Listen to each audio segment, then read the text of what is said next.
저번 몇 시간부터 우리가 왜 기독교 신앙이 행복한 삶을 위해 필요한 것인지에 대해서 함께 이야기를 나누고 있습니다. 사실 행복과 영성 부분은 제가 몇 년 전에 유튜브에서 강의를 한 적이 있는데요. 매뉴얼 프로젝트에서는 간단하게 몇 차례 나누도록 하겠지만 그래도 자세한 내용을 알고 싶으시다면 영성과 행복 부분을 참조해 주셨으면 좋겠습니다. 참고로 말씀드리자면 음질이 별로 좋지 않으실 거예요. 그 당시만 해도 저희가 너무 가난하고 시설이 없어서 양질의 프로그램을 제공하지 못했습니다. 오늘의 질문, 왜 행복해지기 위해 기독교 신앙이 필요한 것일까? 그 네 번째 이유는 이것입니다. 사람은 빵만으로만 살 수 없기 때문에. 로버트 스피처, 제가 오늘 소개할 인물인데요. 예수의 사제이자 철학자이고 교육가이자 신학자입니다. 워싱턴에 있는 곤자가 대학의 총장으로 역임했고요. 현재는 매기스 센터라는 단체에서 활동하고 있습니다.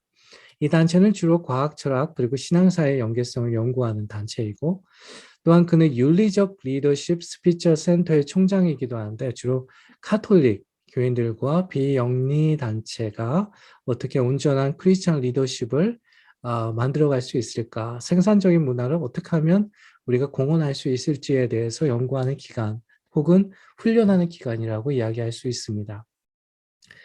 사실 스피처를 저는 잘 알지 못했어요. 그러니까 제가 철학 박사, PhD 논문을 하기 전까지 이러한 인물이 존재하는지도 몰랐습니다. 근데 우연히 그의 책들을 알게 되면서 영성과 대중이 만나는 시점이 가능하겠구나 하는 확신을 갖게 되었습니다. 그래서 제가 이 매뉴얼 프로젝트도 하고 있는 것이고요. 그의 책 중에 참된 행복을 찾아서라는 책이 있어요. Seeking True Happiness라는 책이 있는데 주로 행복한 삶을 산다고 할 때 필요한 요소들이 무엇이고 거기에 그 행복에 있어서 행복의 추구에 있어서 신앙의 위치가 무엇인지에 대해서 소개하는 책입니다. 나중에 기회가 된다면 번역을 해보고 싶은데 물론 시간과 에너지 그리고 후원의 문제겠죠. 그 책에서 그는 다음과 같이 말하고 있습니다. 반대로 만약 우리가 우리의 초월성을 인지하거나 우리가 그것을 진실로 일어날 수 있는 존재를 추구한다면 모든 것은 바뀌게 된다. 우리가 우리 자신의 진실로 초월적인 파워에 열 수 있게 될수록 그러한 초월적 능력은 우리에게 더 역사하게 된다. 물론 우리가 이것을 경험할 수 있는 유일한 방법은 그것을 이미 행하고 있는 사람들의 증언을 신뢰하든지 아니면 우리 스스로 그것을 하는 것이다. 둘 중 어떤 경우이든지 우리는 하나님이 우리 생각과 마음에 어떤 결정을 내리실 수 있도록 우리 자신을 허락해야만 한다. 그는 인간의 행복을 탐구하면서 인간이 행복하기 위해서 네 가지 단계들이 필요하다라고 이야기합니다. 그리고 영성 혹은 신앙이 가장 근본적이며 상위의 것이라고 이야기합니다. 그의 이론을 보면 마치 오늘날 여러분 혹시 들어보셨는지 모르겠는데 결핍의 심리학 혹은 욕망의 심리학이라는 것이 있어요. 그 심리학자 메슬로우라는 사람이 있는데 그 사람이 욕구 단계설을 이야기하면서 그의 심리학을 많은 사람들이 결핍의 심리학 혹은 욕망의 심리학이라고 정의하곤 합니다. 언뜻 보면 이 메슬로우의 심리학 이론과 매우 유사한 것 같지만 그는 심리학적 연구들뿐만 아니라 모더니즘, 포스트 모더니즘 철학, 그리고 기독교 영성, 그리고 신학의 가르침들을 통합하고 연계시킴으로써 인간을 욕구적 존재인 동시에 초월적 존재로 다시금 정의하고 있습니다.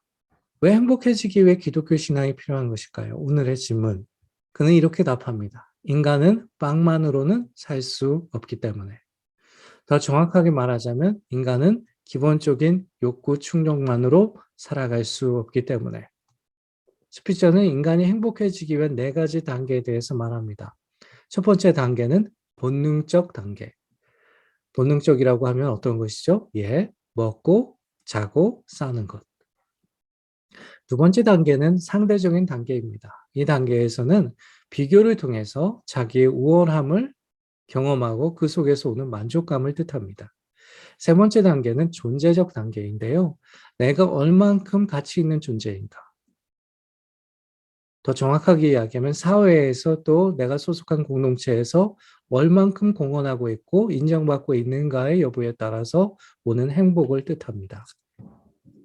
네 번째 단계는 마지막 단계인데 초월적, 영적 단계라고 이야기할 수 있습니다.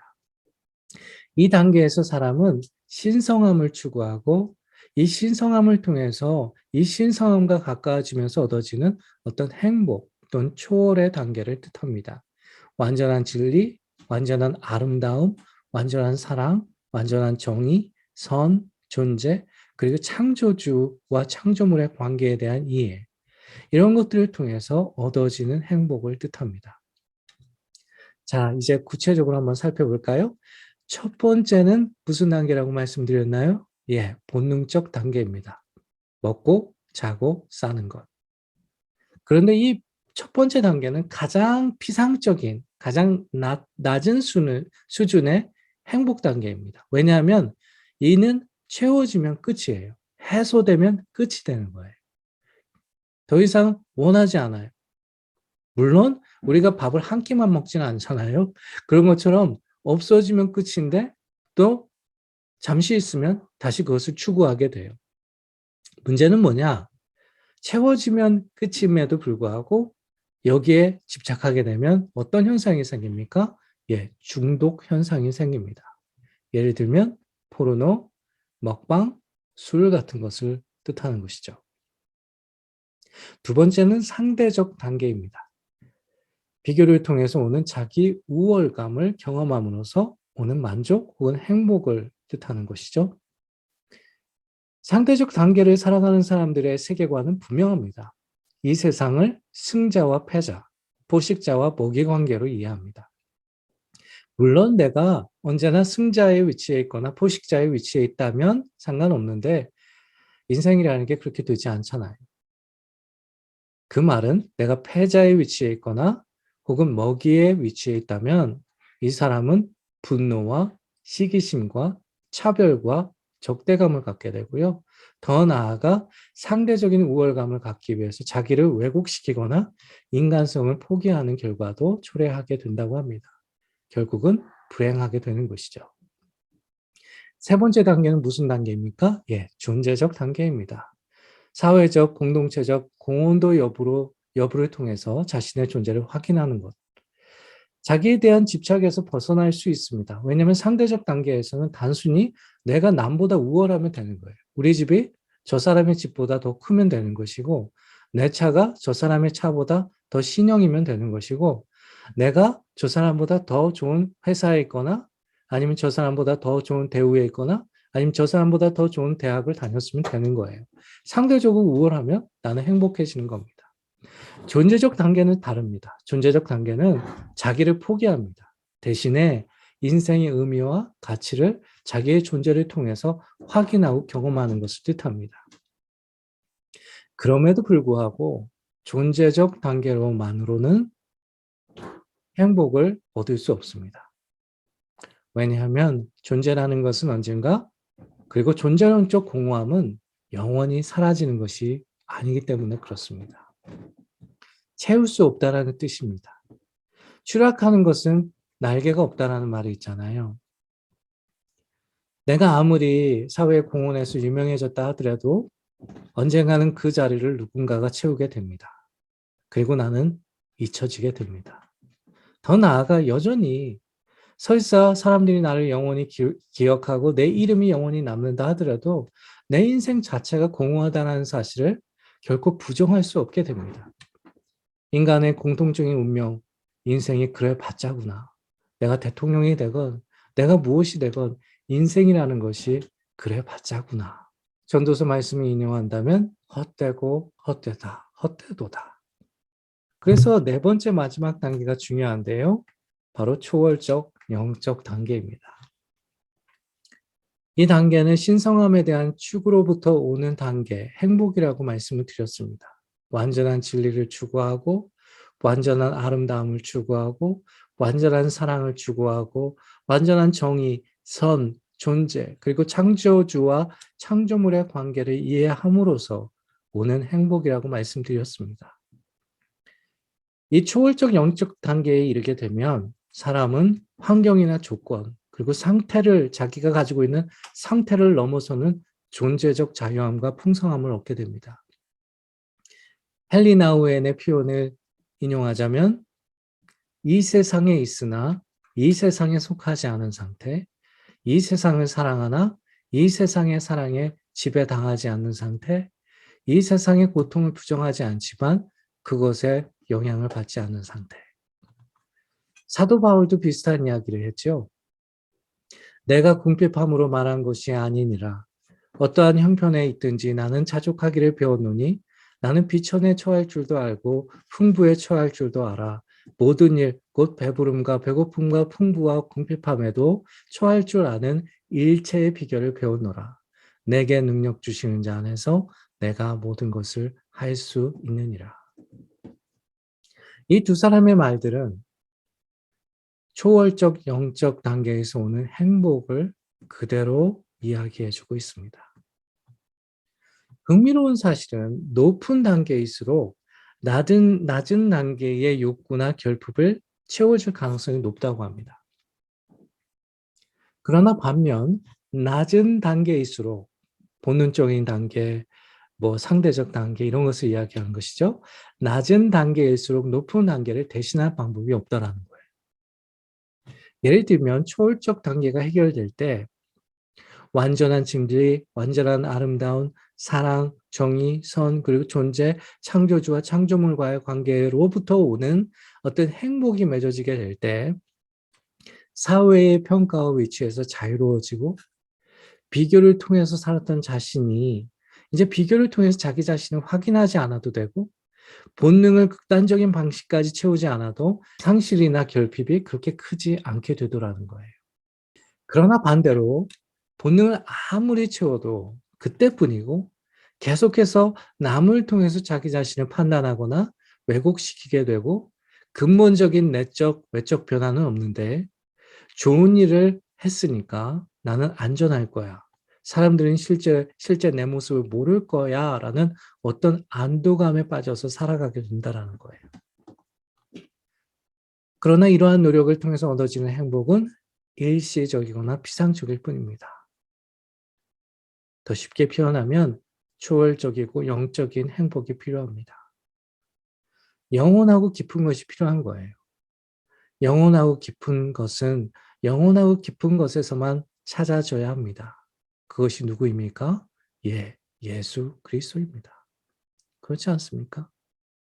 영원하고 깊은 것은 영원하고 깊은 것에서부터 찾을 수밖에 없는 거예요. 많은 사람들이 영적인 것은 애매한 것이고 영적인 것은 별로 소득이 없는 것이고 영적인 것은 따로 존재하지 않는 것이다라고 이야기하곤 하잖아요. 그러나 기독교 신앙만큼 분명하고 깊으며 검증된 것은 없습니다. 영국 캠브리지 대학에서 가르친 마이크 킹 교수는 영적 행복과 성취를 설명하면서 다음과 같이 말합니다. 많은 사람들이 아인슈타인의 격언에 깊은 인상을 받곤 한다. 종교 없는 과학은 설득력이 없으며 과학 없는 종교는 맹목적이다. 그러나 나는 그의 의견에 동의하지 않는다. 종교 없는 과학은 과학으로 하여금 훨씬 더 빨리 진행되도록 하며 과학 없는 종교는 종교로 하여금 훨씬 더 멀리 보도록 한다. 이 둘 사이의 자기적인 통합은 어쩌면 우리를 더 눈멀게 하고 쩔뚝거리게 만들지도 모른다. 마이크 킹 교수의 연구에 따르면 심리학과 신경과학의 영역이 성령이 만들어내는 그 현상들을 해석은 할 수 있고 설명은 할 수 있지만 만들어내지는 못하더라는 거예요. 그러니까 더 쉽게 이야기하면 과학의 영역은 과학대로 존재하고 하나님의 영역, 성령의 역사의 영역은 성령의 역사의 영역대로 존재하더라는 거예요. 예를 들면 성령의 역사할 때, 성령의 기름 부음이 있을 때, 또는 성령의 체험을 할 때 오는 희열, 그리고 신앙 안에서 성령 안에서 하나가 되면서 형성되어져 가는 공동체성, 그리고 자비하고 온유하게 되어지는 어떤 변화들, 이런 것들은요, 심리학이나 신경과학에서 어떠한 이론과 어떤 관점에서 설명은 가능해요. 그러나 그것을 그대로 만들어내지 못하는 거예요. 왜냐하면 하나님의 경험들, 성령의 역사는 일반적으로 과학에서 일어나는 현상들과는 완전히 다른 어떤 존재론, 방법론, 체계론, 그리고 인식론을 가지고 있다라는 거예요. 더 쉽게 표현하면 성령이 역사하시는 그러한 현상들의 원리나 생겨나는 과정, 심지어는 원천을 살펴볼 때 심리학이나 신경과학에서 말하는 그것과는 완전히 다르더라는 거예요. 따로따로 존재한다라는 거예요. 따라서 이것도 인정하고 저것도 인정하는 것이 가장 좋은 것이라는 거예요. 무슨 말입니까? 초월적, 영적 영역이 중요할 뿐만 아니라 그것이 우리의 행복과 별도의 것이 아니라는 거예요. 왜 행복해지기 위해 기독교 신앙이 필요한 것일까요? 인간은 빵만으로는 살 수 없기 때문에. 더 정확하게 말하자면 인간은 기본적인 욕구 충족만으로는 살아갈 수 없기 때문에 인간은 초월적인 존재일 뿐만 아니라 하나님 안에 살아갈 때 온전해질 수 있기 때문에 그럴 때 우리는 더 큰 행복의 길에 들어서게 될 것입니다. 그럼 우리 다음 시간에 또 만나요.